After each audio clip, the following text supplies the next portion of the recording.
ജോലി കഴിഞ്ഞ് വന്നാൽ അതേ കുറച്ച് നേരം ഇങ്ങനെയൊക്കെ ആയിരിക്കും കേട്ടോ. പൊന്നുകുട്ടീനെ വാക്കുട്ടനെ മടിയിലൊക്കെ കയറ്റി കുറേ നേരമൊക്കെ പുന്നാരിച്ച് സ്കൂളിലെ വിശേഷങ്ങളൊക്കെ ചോദിച്ചിരുന്ന് കഴിയുമ്പോഴത്തേക്കും പിന്നെ എൻ്റെ ഓരോ പണികളൊക്കെ തുടങ്ങും കേട്ടോ.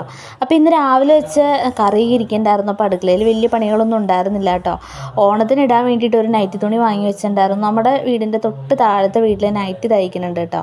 അപ്പോൾ അവിടെ നിന്ന് വാങ്ങിയതായിരുന്നു ഈ നൈറ്റി തുണി. അപ്പോൾ ഞാൻ തയ്ക്കാനായിട്ട് ഓണത്തിന് എനിക്ക് സമയം കിട്ടിയിട്ടുണ്ടായിരുന്നില്ല കേട്ടോ. ഓരോ ദിവസം വരുമ്പോൾ ഓരോ പണികൾ തയ്ക്കാനിരുന്ന് കഴിഞ്ഞാൽ എനിക്കത് മുഴുവൻ തയ്ച്ചിട്ട് ഇട്ട് കഴിയാണ്ടൊരു സമാധാനം കിട്ടില്ല കേട്ടോ.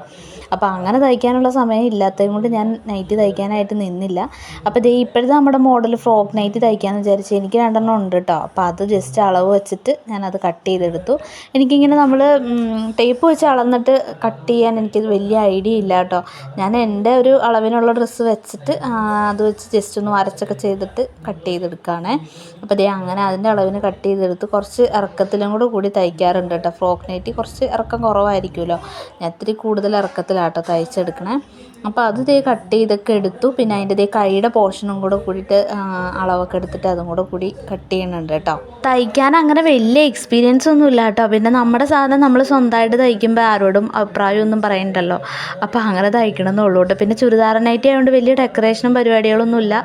വളരെ സിമ്പിളായിട്ട് തയ്ച്ചെടുക്കാമല്ലോ. ഇപ്പോൾ പിന്നെ ഇത് ഫ്രോക്ക് നൈറ്റി ആയതുകൊണ്ട് കുറച്ച് ഫ്രില്ലൊക്കെ താഴെ പിടിപ്പിക്കണം. അങ്ങനത്തെ ഇച്ചിരി ഒരു ബുദ്ധിമുട്ടെന്ന് പറയാനില്ല. എനിക്കത് വലിയ കുഴപ്പമില്ലാണ്ട് തോന്നാറുണ്ട് കേട്ടോ. അങ്ങനെ തയ്ച്ചെടുക്കണുള്ളൂ. അപ്പോൾ തയ്ക്കാൻ വന്നിരുന്നപ്പോഴത്തേക്കും വാക്കുട്ടന് വിശക്കണു, ഉറക്കം വന്നു, കാലിന് വേദന എടുക്കണു. ഞാൻ തയ്ക്കാനിരുന്ന 2 പേർക്കും ആകെ ബുദ്ധിമുട്ടായിരിക്കും കേട്ടോ. അപ്പോൾ വാക്കുട്ടൻ കാല് വേദന എടുക്കണമെന്ന് പറഞ്ഞ് കുറച്ച് നേരം ഞാൻ കാലൊക്കെ ഒന്ന് തിരുമ്മി കൊടുത്ത്. ആളങ്ങനെ പെട്ടെന്ന് അടങ്ങി ഒതുങ്ങിയിരിക്കുന്ന ആളല്ല. എപ്പോഴും ഓടലും ചാടലും ഇങ്ങനെയൊക്കെ തന്നെ ആയിരിക്കും കേട്ടോ. അങ്ങനെ കാല് തിരുമ്മലൊക്കെ കഴിഞ്ഞ് വന്ന് വീണ്ടും ഞാൻ തയ്ക്കാൻ വേണ്ടി ഇരുന്നു. അപ്പോൾ അതിനൊക്കെ ആവശ്യമായിട്ടുള്ള അടിയിലേക്ക് നൂലൊക്കെ എടുത്തു. പിന്നെ കഴുത്തിൻ്റെ പോർഷനാട്ടോ ഞാൻ ആദ്യം തയ്ച്ചെടുക്കണേ. മെഷീൻ അങ്ങനെ എപ്പോഴും ഉപയോഗിക്കാത്തതുകൊണ്ടേ ഭയങ്കര ഒരു ബലം കേട്ടോ തയ്ക്കാൻ വേണ്ടി. കുറച്ച് നേരം ഇരുന്ന് തയ്ച്ച് കഴിയുമ്പോഴത്തേക്കും കാല് വേദന എടുക്കും. എന്നാലും ഞാൻ വിട്ടു കൊടുത്തില്ല കേട്ടോ. തയ്ക്കാൻ അങ്ങോട്ട് ആഗ്രഹം കയറി കഴിഞ്ഞാൽ പിന്നെ അത് തയ്ച്ചിടാതെ നമുക്കൊരു സമാധാനം കിട്ടൂലല്ലോ. അപ്പോൾ അതിൻ്റെ ഇടയ്ക്ക് പൊന്നുകുട്ടിക്കും വാക്കുട്ടന് വിശന്ന് തുടങ്ങിയിട്ട് ഇടയ്ക്ക് പോയി കഞ്ഞിയൊക്കെ കൊടുത്തു. പിന്നെ അവർ കിടക്കണേക്കാളും മുന്നേ പാലൊക്കെ കുടിക്കും കേട്ടോ. പിന്നെ പാലും കൊടുത്തു. പിന്നെ 2 പേരും ഇനി ഉറങ്ങുകയാണെങ്കിൽ ഉറങ്ങിക്കോട്ടെ എന്ന് വിചാരിച്ച്. അപ്പോൾ സമയം ഏകദേശം ഒരു 10:30 ആയിട്ടോ. വാക്കുട്ടൻ നല്ല ഉറക്കം വന്നു തുടങ്ങി. അപ്പോൾ ഞാൻ പോയി കിടന്നോളാൻ പറഞ്ഞു. വാക്കുട്ടൻ തന്നെ പോയി കിടന്നു കേട്ടോ.